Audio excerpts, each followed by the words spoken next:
we have to get creative, and we have to open ourselves to doing things that maybe we weren't doing before that will help us feel closer.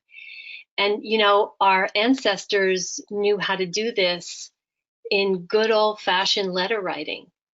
You know, they were separated by war and everything else. And I think I read once where John and Abigail Adams, at the point where they had been married 14 years, they only actually lived together for 7. He was always gone. And they had a great marriage and a very long-lasting marriage.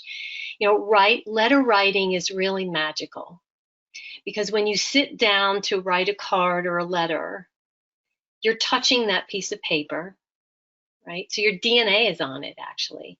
And you're infusing your energy into that piece of paper, and you're pouring yourself into those words. That person knows you sat down, you took the time, you were thinking just about them when you were writing this out. It's a very intimate act.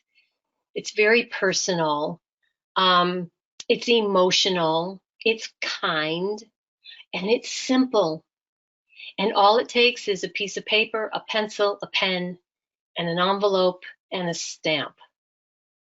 And there's something joyful about opening a letter, because we get so few of them now. Yeah. Right? We're so used to the technology, which is quick, but it's cold, right? So you open this letter, and it's like they've embedded a piece of their soul in that letter. And so when that person that you were thinking about opens it up, there you are, in a way, talking to them. When they read your words, they hear your voice, and it brings you into the room.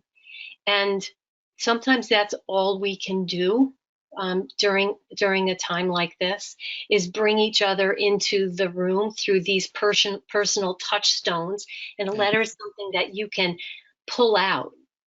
You know, we don't get the urge to continually pull out an email, right? But we want to pull out a card or a letter. We see their handwriting, and especially after that person dies, having their handwriting on something is sacred. It's something you cherish.